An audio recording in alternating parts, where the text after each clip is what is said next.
se le iba a Chani la mirada a nuestro invitado de hoy, que está al otro lado de la mesa, el señor Luis Garicano, coordinador del programa económico de Ciudadanos, al que obviamente le tengo que preguntar también por esta encuesta de la EPA si comparte lo que estaban diciendo nuestros invitados, nuestros tertulianos. ¿O qué peros ve? Bueno, yo creo que es una buena cosa que España esté reduciendo los insoportables niveles de paro que tenemos, que seguimos teniendo, que seguimos siendo campeones en esta dimensión, desgraciadamente. Pero los problemas estructurales, los problemas graves que tiene España siguen. Para empezar, el número de personas con contrato indefinido ha caído, a pesar de esta subida del empleo. Seguimos con una rotación enorme de personas de contratos con una tasa de temporalidad altísima, con una tasa muy alta de personas que son pobres mientras están empleados, con una economía con muy baja productividad, en definitiva una economía que no es capaz de proveer a muchos españoles con una vida digna. Nosotros desde Ciudadanos estamos diagnosticando este problema, creo, con claridad y estamos haciendo propuestas para tratar de generalizar, acabar con la precariedad, generalizar la contratación indefinida y generalizar los salarios dignos. Enseguida vamos a hablar de las propuestas que propone Ciudadanos de cara a la próxima legislatura. Señor Garicano, estamos a 2 meses de las elecciones, las encuestas pintan muy bien para ustedes. ¿Se sienten el objeto de deseo del resto de las fuerzas políticas? Deseo poco, la verdad. Nos sentimos más bien el objeto del arrojo de proyectiles indiscriminado, más bien. No, estamos contentos, estamos trabajando mucho, con humildad, con ganas, pues disfrutando este momento y tratando de usar este momento para comunicar a la gente nuestras ideas, explicarles por qué creemos que estamos preparados, que tenemos un líder de primera línea y que tenemos un proyecto político y económico para España realmente ilusionante, un proyecto que tiene regeneración en el centro, cambiar el país, hacerlo más dinámico, hacerlo más democrático, que tiene la absoluta prioridad de hacer que los españoles sean más productivos y vivan mucho mejor. Ustedes, su lema es el cambio sensato, es el nombre de su proyecto, de lo que usted me está contando. Pero ¿qué es más urgente, ese sustantivo cambio o el adjetivo sensato? Yo creo que las dos cosas son necesarias. Yo creo que hay muchos que nos ofrecen más de lo mismo, los partidos tradicionales, que bueno, pues hemos visto que han tenido muchos años para mejorar el paro. Les recuerdo que el paro medio con los gobiernos del PSOE y el paro medio con los gobiernos del PP es exactamente el mismo, si contamos desde el 82 hasta aquí, 17,8, 17,7. Han tenido muchos años para mejorar el fracaso escolar. Les recuerdo que España sigue a la cola de Europa, tiene el mayor fracaso escolar de Europa. Han tenido muchos años para acabar con la precariedad y no hacemos más que empeorar. Yo creo que cambio es necesario y bueno, y no digo nada de la regeneración, la corrupción. Y sensato es crucial, porque lo que no podemos hacer es renunciar a lo que hemos alcanzado en estos años de democracia en términos de un sistema que es democrático y que es una economía social de mercado que hay que proteger. Entonces yo creo que las dos componentes, el realmente cambiar, el ofrecer a los españoles algo nuevo y el ofrecer a los españoles algo nuevo, pero razonable y dentro de lo que es cómo funcionan las economías occidentales, son dos partes inseparables de nuestra propuesta y intentamos que los españoles lo vean así. Cosas concretas. Vamos a empezar por los copagos. Ayer se habló mucho de ello. ¿Ciudadanos propone o no propone que las comunidades puedan establecer un copago para sanidad y educación para cubrir esas prestaciones que se salgan de lo básico? Lo pregunto porque ayer se publicó en un diario, usted luego lo desmintió un poco, pero yo no sé si a la gente que nos está viendo, los ciudadanos, les ha quedado de todo claro. Bueno, pues yo se lo pongo clarísimo, lo desmentí completamente, se lo explico con total claridad. Nosotros lo que proponemos es que haya una igualdad de todos los españoles en todos los servicios básicos, esenciales, incluyendo la sanidad y la educación, en todas las comunidades autónomas. Y que esta igualdad, ¿cómo se va a lograr? Se va a lograr con una cartera de servicios comunes que se van a acordar en un pacto nacional, que vamos a decir, todos los españoles tienen derecho a este servicio, este servicio, este servicio, incluyendo en particular toda la educación y la sanidad. Esa cartera se paga con un fondo único, que no habría múltiples fondos autonómicos, se paga con un fondo único, que se calcula el coste de esa cartera y ese fondo va pagando a todas las comunidades el coste de esa cartera. Luego hay, en el ejercicio de la autonomía, las comunidades autónomas pueden añadir cosas a la cartera, cosas que ellas crean que son necesarias. Entonces hay como tiene que ser el principio básico, que no lo es ahora, tiene que haber un principio de corresponsabilidad fiscal. ¿En qué consiste eso? Oiga, que si la autonomía dice, yo quiero darle esto a mis ciudadanos, les quiero pagar a todos vacaciones del Caribe, allá usted, páguele usted vacaciones del Caribe, pero no me venga a mí, al vecino, a pagárselo. Usted se lo tiene que cobrar a los ciudadanos. ¿Cómo se lo cobra? Pues se lo cobra usted con las formas que existen en la actualidad, que son toda una serie de impuestos, de precios públicos, etcétera.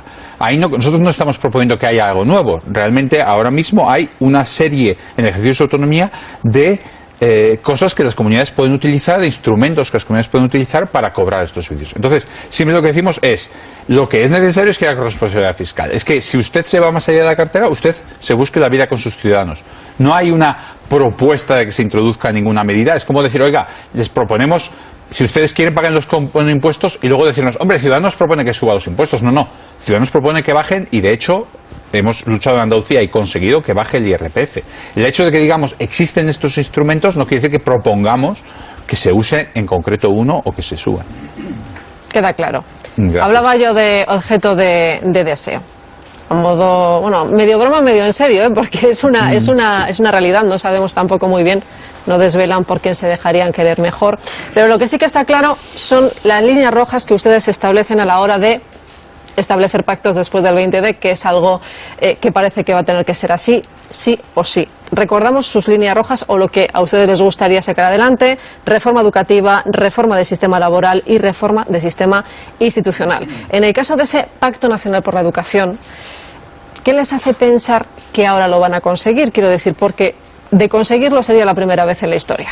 Sí, esas más que líneas rojas, esas son las prioridades de nuestro programa. Eso es lo que realmente queremos prometerle a los españoles, ¿no? Pero son flexibles en caso de esas pactar, tres, ¿no? Yo creo, en particular en el tema del Pacto Nacional de la Educación, yo sí que veo la posibilidad de hacer algo que no se ha hecho en toda la democracia. Le voy a contar por qué. El PSOE ha hecho 7 reformas educativas, si no recuerdo mal, que han sido realmente todas las reformas que se han hecho en España han sido las del PSOE. La educación ha ido cambiando sin que cambiara nada. Seguimos con el nivel de fracaso escolar más alto y con un sistema educativo que no funciona. Con la mayor tasa, una de las mayores tasas de repetición de la Unión Europea. 1 de cada 3 estudiantes ha repetido a los 15, 1 de cada 4 ha abandonado la educación electoral. Entonces, el PSOE debe reconocer que todas sus reformas educativas han fracasado. El Partido Popular ha hecho 2 reformas que no han servido para nada porque no se han conseguido poner en marcha, porque las han anulado, porque cuando las han hecho sin consenso al final no ha funcionado.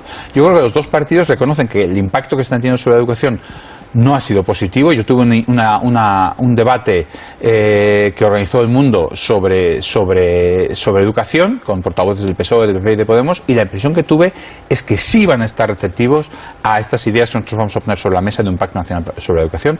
Tiene que ser un asunto que se saque del fútbol político de cada día y que se convierta en un asunto absolutamente prioritario. Es decir, oye, vamos a olvidarnos de todos estos detalles que siempre estamos discutiendo. De nuevo, ayer sacaba el Partido Socialista el tema de la laicidad o no laicidad. Bueno, estas cosas son 2 horas lectivas a la semana. Vamos a concentrarnos en las otras 30 en las que estamos más de acuerdo. Vamos a pensar en cómo mejoramos la educación de una manera sustantiva. Y creo que eso va a haber una ventana en la próxima legislatura, y yo espero de verdad que no sea como siempre, que el partido que está en la oposición pues crea el caos siempre que puede.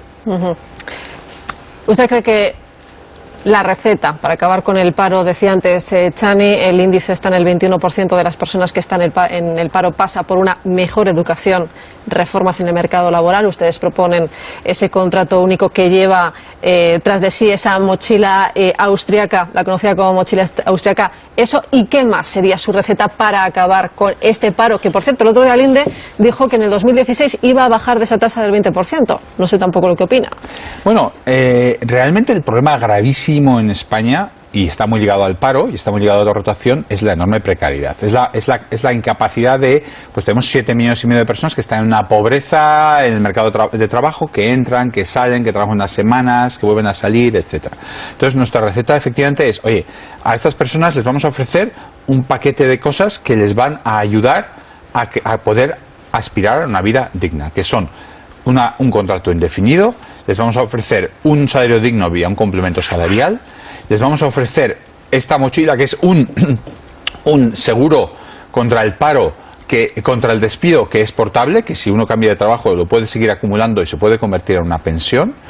Y vamos a obligar a que las empresas que abusan de este sistema tengan que pagar mayores contribuciones sociales. O sea, vamos a hacer que el sistema sea justo y funcione para todos. Entonces, sí, efectivamente creo que nuestra forma de mejorar el mercado laboral va a suponer una mejora radical de las perspectivas de vida de todas estas personas y que además una reforma educativa en profundidad va a permitir que nuestros jóvenes puedan aspirar. O sea, les voy a decir una cosa sencillísima, todos los españoles tienen que entender. Hace 40 años la gente decía, ¿cómo es posible que los españoles no hablen inglés? Hace 40 años tenemos una generación entera, 2 generaciones o 3 generaciones de personas que han ido a la escuela y seguimos diciendo, ¿cómo es posible que los españoles no hablen inglés? Es que realmente es un fracaso absoluto, es asombroso que un chico no salga del cole y se encuentre en Londres y pueda hablar en inglés directamente. Son cosas que realmente nuestro sistema educativo debería resolver como resuelven los demás sistemas educativos. Hay muchas cosas, señor Garicano, que me encantaría preguntarle, muchísimas, pero no hay tiempo.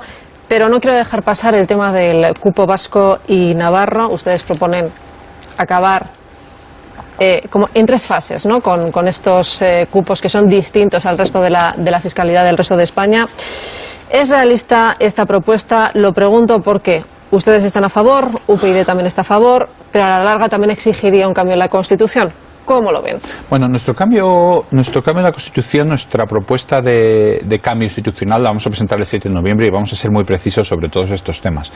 Yo, desde el punto de vista económico, y sin entrar en estos temas más constitucionales, yo creo que cualquier persona del País Vasco tendrá que reconocer que una situación en la que el territorio nacional más rico, unos territorios nacionales más ricos, no solo no contribuyen, sino que reciben, no es una situación justa y que realmente un cálculo justo de este cupo yo creo que es lo mínimo. O sea, repensarlo, recalcularlo y renegociarlo debe ser lo mínimo, que yo creo que todo el mundo estará de acuerdo, a pesar de que uno pueda estar privilegiado. Hombre, cuando uno tiene la suerte de no pagar impuestos, dice, hombre, pues que eso de no pagar impuestos, pero si me los hacen pagar, pues reconozco que es lo que me toca. Pues aquí es parecido, tienen la suerte de no pagar por el funcionamiento del Estado y, oye, pues van a estar de acuerdo, yo creo, en una perspectiva razonable. Más a medio plazo o a largo plazo, efectivamente la Comunidad Europea exigirá que haya un régimen fiscal común y habrá que ir hacia lograrlo. Pero yo creo que lo mínimo tiene que ser que el cupo realmente se calcule de una manera justa y con ese cálculo justo se puede llegar muy lejos en evitar las inequidades del sistema actual. Una curiosidad personal, ¿me permite? Claro, claro. ¿Se ve de ministro en un futuro? ¿Sí o no? Me veo de hacer todo lo que haga falta de verdad por tratar de mejorar este país. O sea, yo tengo una clarísima estas prioridades que España necesita en educación, en el mercado laboral, en regeneración institucional del país, realmente hacer un esfuerzo grande para cambiar la cultura política. Y si hay un gobierno realmente comprometido a esto, y si en ese gobierno estamos, y si es necesario contribuir, o por supuesto que contribuiré en todo lo que pueda. Lo que no voy a estar va a ser para hacer el paripé de ir en el coche oficial y todo eso, porque me parece No lo descarta entonces. No, estamos intentando ganar las elecciones. Quiero decir, Ciudadanos realmente creemos que con humildad y con trabajo y con comunicación y que explicando a la gente las ideas que tenemos, que creo que son buenas, podemos conseguir salir a ganar. Entonces, obviamente, si ganamos, formaremos gobierno. Ese es nuestro deseo. Bueno, vamos a con nuestros compañeros. Javier, recomenzamos contigo. Sí. Muy buenos días, señor Garicano. A la que no da vueltas la vida, como para pensar a ese ministro. Pero, en fin, no es nada descartable, desde luego, ya lo veremos. Bueno, yo quería preguntarle, me pasa como Ana, tengo muchísimas preguntas, pero bueno, como me tengo que ceñir alguna, yo quería preguntarle por el coste del despido. En esa reforma laboral que ustedes plantearían, que ustedes ejecutarían, me gustaría preguntarle, ya sabemos lo del contrato único, en fin, ¿sí? Tiene su polémica el contrato único teniendo en cuenta la estructura del mercado laboral español, pero en cuanto al coste del despido, ¿qué propondrán ustedes? Bueno, la idea de un contrato único con indemnizaciones crecientes es que en vez de haber un muro entre temporales y fijos en el que los trabajadores temporales nunca se les hace fijos porque aquello es un lío legislativo, bueno, un lío en muchas dimensiones, entonces la gente sigue rotando fuera del mercado, digamos, en este contrato temporal, lo que queremos es que haya una rampa flexible, poco a poco cada uno se va haciendo más fijo, digamos, con este contrato único. Entonces empezarían las indemnizaciones más o menos donde están las temporales ahora e irían creciendo poco a poco a donde están más o menos las fijas ahora. Entonces, la indemnización media ahora por despido son 13 días. La gente dice, bueno, pero ustedes van a bajar la indemnización. Digo, no, es que realmente ahora las indemnizaciones son muy bajas, porque es que la indemnización del contrato fijo realmente es la que menos se usa. Entonces, con nuestra indemnización creemos que de hecho el despido que la gente cobraría sería mayor, pero lo importante es que a muchísima menos gente se despediría. Yo creo que aquí lo que los españoles tienen que entender, y lo que es absolutamente inaudito en ningún país, es que los médicos de la Seguridad Social, los cajeros y las cajeras de Carrefour, empleos como los profesores de los colegios, empleos que no tienen nada de temporal, que es que la Seguridad Social va a necesitar el mismo médico mañana y pasado, le hacen un contrato por horas, o un contrato por guardias, o un contrato de un día o de un mes, lo tienen eventual, años y años y años. Eso es un sistema de contratación que no funciona y hay que romperlo. Lo que no se puede a veces es seguir con reformitas. Pero, por ejemplo, permítame un matiz. En un país que vive tanto del turismo, que es un sector muy estacional, ¿ese contrato único tiene sentido? Sí, yo creo que no tiene absolutamente ninguna dificultad. O sea, igual que se hace un contrato y ese contrato se puede romper. Lo que no hay que hacer es que sea litigiable todo contrato por todas razones continuamente, porque tenemos una litigiosidad imposible, pero efectivamente se puede contratar. Yo le hago usted un contrato y a los 3 meses está el restaurante o lo que sea, no tiene, hay una promesa de temporalidad, de estacionalidad, bueno, pues ese contrato se rompe y se paga de indemnización, no tiene que haber ningún problema. Rafa. Buenos días, señor Gaetano. Normalmente cuando un partido estrena líder o cuando surge con la fuerza novedosa que surge Ciudadanos, hay una cierta tendencia, perdóneme el término que tiene algo irónico, al adanismo, ¿no? A pensar que con nosotros va a empezar algo nuevo, sí. Pero lo cierto es que en política, como en otros órdenes de la vida, hay decisiones tomadas y hay decisiones muy complicadas luego de revertir. Le voy a preguntar una cosa muy concreta. Los españoles hemos asistido durante estos años a un periodo de rescate de la banca que ha indignado a mucha gente, sí. que ha llevado a preguntarnos cuándo vamos a recuperar ese dinero. Caso muy concreto, Bankia. 61-62% de Bankia sigue en manos del Estado.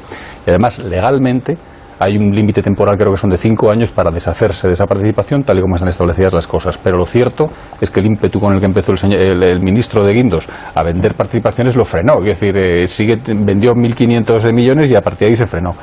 Si ustedes tuvieran capacidad para influir o para gobernar, ¿mantendrían las cosas tal y como están establecidas? Es decir, ¿se desharían de esas participaciones inmediatamente y dejarían que Bankia fuera un actor más en el ámbito privado? ¿Sugerirían, como están haciendo algunos, poder utilizar esa fortaleza o ese músculo accionarial para influir en las decisiones de la banca? ¿Qué harían exactamente? ¿Permitirían a lo mejor extender el plazo temporal para poder rentabilizar más esas acciones? Bueno, efectivamente, España tuvo que tener un rescate bancario, como usted indica, y tuvo que ser porque las cajas que básicamente, las cajas que están gobernados políticos, y en particular el Partido Popular, las cajas que estaban directamente gobernadas por políticos del Partido Popular, como el señor Rato en Bankia y el señor Olivas en Valencia, estas cajas se hundieron y hubo que rescatarlas. El coste va a ser 1.000 euros por español. O sea, va a ser un coste muy importante. Entonces, esto lo que nos demuestra es que no hay que permitir que haya esta interacción entre el sistema político y el sistema financiero. Yo creo que lo que nosotros querremos es que las cosas vuelvan a su cauce, que las instituciones que tienen una finalidad, como es Bankia, que es una institución que está en el mercado de valores, etcétera, privada, que estén en manos del sector privado, bien regulados. Nosotros proponemos un supervisor financiero en condiciones que asegure que los productos financieros no son engañinos, que asegure que los productos de seguro no son engañinos, que elimine aquellas estafas piramidales. Es que lo hemos tenido. Hemos empezado con los sellos, si se acuerda, el Fórum Filatélico, hemos seguido con los preferentes, que lo tenemos una y otra vez. Necesitamos un supervisor financiero. No se trata de que el sistema financiero está en manos del Estado, porque ya hemos visto lo que pasa con todas las cajas en manos del Estado y de los políticos, pero sí que se trata de que el sector privado funcione con... Eso vamos a proponer, un supervisor encargado de luchar por los consumidores y de asegurar que todos los productos financieros que se venden, una hipoteca, sea una hipoteca tipo, que solo se cambien los tipos de interés, los años, etcétera, etcétera, pero que lo demás, en la letra pequeña, no haya en la página 15 una reglita que dice, y usted, si estornuda, le subiremos el tipo de interés. Chani. Sí. Yo lo primero que quiero decirles es que se les agradece una cosa, hacen propuestas que están ahí, que son discutibles, razonables, posibles, pero son propuestas. Y algunas nos dejan, pues nos parecen razonables, otras... Hay una cosa que a mí me está preocupando en los últimos días, y es la siguiente. Mire, hoy hasta Alberto Garzón, de Izquierda Unida, decía que esto de la renta garantizada de Podemos es una manera de incentivar no trabajar, ¿eh? Y lo dice Alberto Garzón. Ustedes no plantean eso, no. Clarísimamente. No. Ustedes dicen, a la gente que tenga un salario muy pequeño, le vamos a dar nosotros un dinero más público, tal. Y yo inmediatamente pienso en lo que es la verdad de la sociedad española. Y no temen. ¿Y qué hacen si, por ejemplo, un montón de empresarios dicen, mire usted, yo a usted le contrato por 500 y lo demás pues que se lo dé el Estado? Porque eso se da. Aquí somos como somos y somos como somos aquí en toda Europa y en todo el mundo. Sí. ¿Y cómo controlan que eso, o sea, que al final lo que tiene que pagar el empresario lo acabamos pagando nosotros de nuestros impuestos? Totalmente eso. A mí eso me da un miedo tremendo, y yo sé que en algunos países esto no es nuevo, esto se ha hecho en algulos sitios. ¿Cómo se controla eso? Sí, ¿Cómo lo hacemos como un... Sí, entiendo perfectamente unos su preocupación. Entiendo su preocupación. Efectivamente, este sistema existe en Estados Unidos, existe en Inglaterra, en Gran Bretaña, y existe en Suecia, y existe en otros muchos sitios. Primero decirle efectivamente que las rentas garantizadas nos parecen un error gravísimo si no tienen un componente de activación de que las personas a la vez que reciben un dinero tengan que estar trabajando, etcétera. Pero nosotros no vamos por ahí. Nosotros vamos efectivamente por un complemento salarial que es un complemento al salario cobrado, que va creciendo conforme el salario cobrado crece, de tal manera que los trabajadores puedan tener una seguridad de un salario digno. ¿Cuál es el problema? Efectivamente puede decir, oiga, pues es que si usted le van a complementar el salario, pues yo se lo voy a bajar y vamos a terminar igual. Yo creo que hay tres respuestas a esa preocupación, que me parece que es una preocupación que me parece razonable que la exprese. En primer lugar, bueno, estamos hablando de muchas personas que están muy cerca de los salarios mínimos de convenios. Tampoco se puede bajar más allá. Entonces ahí la flexibilidad pues no va a existir. En segundo lugar, creemos que hay una